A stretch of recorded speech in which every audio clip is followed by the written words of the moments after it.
মানুষ বড় অভিমানী প্রাণী। সে চায় তার মন খারাপ হলে প্রিয় মানুষটাকে না বললেও সে বুঝে ফেলুক। ফোন করে খানিক ম্লান গলায় হ্যালো বলতেই ওপরের মানুষটা বলুক, তোমার মন খারাপ। তার এলোমেলো চুল, খানিকটা লাল চোখ দেখে বলুক, তোমার ঘুম হয়নি রাতে? দুঃস্বপ্ন দেখেছ? টেনশন করছো কিছু নিয়ে? সে চায় মানুষটা বুঝুক কখন শক্ত করে বুকের সাথে চেপে ধরতে হয়, চোখের সামনে আলতো করে হাত ছুঁয়ে বন্ধ করে দিতে হয় চোখের পাতা। সে চায় মানুষটা বুঝুক কখন হাতের মুঠোয় হাত রাখতে হয়, ফিসফিসিয়ে বলতে হয়, আমি তো আছি, তবে মন খারাপ কেন? সে চায় মাঝ রাত্রিরে সে টের পাক পাশের মানুষটা তার মাথার নিচে সরে যাওয়া বালিশটা ঠিক করে দিচ্ছে। শেষ রাতে যখন খানিক হিম নামে তখন জড়িয়ে দিচ্ছে ওম চাদরে।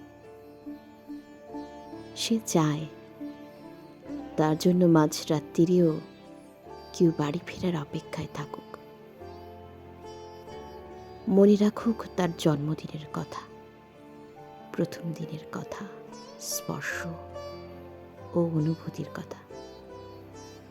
সে চায় তাকে ছুঁয়ে দেখতে গিয়ে কেউ মিথ্যে মিথ্যে অজুহাত বানাক, কেউ কপালে ছুঁয়ে বলুক, দেখি দেখি তোমার জ্বর নয় তো?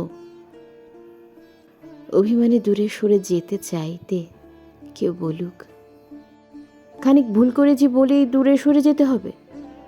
তবে এই যে এত ভালোবাসি, তাতে আরো কাছে আসা যায় না? আরো আরো কাছে, অনেক অনেক কাছে। মানুষ বড় অভিমানী প্রাণী। তারা দুজনেই কেবল ভাবে এইসব ওই মানুষটা করুক, ওই অন্য মানুষটা। কিন্তু শেষমেশ করা হয় না কারোই। তাই কাছে আসার রঙিন দিনেরা ক্রমাগত দূরে যাওয়ার ধূসর বিবর্ণ গল্প হয়। মানুষ বড্ড অভিমানী প্রাণী। অভিমানে সে ক্রমশই দূরে চলে যায়, বুকে পুষে রাখে এক সমুদ্র আক্ষেপ। মানুষ আসলেই বড় অভিমানী প্রাণী, বড্ড অভিমানী।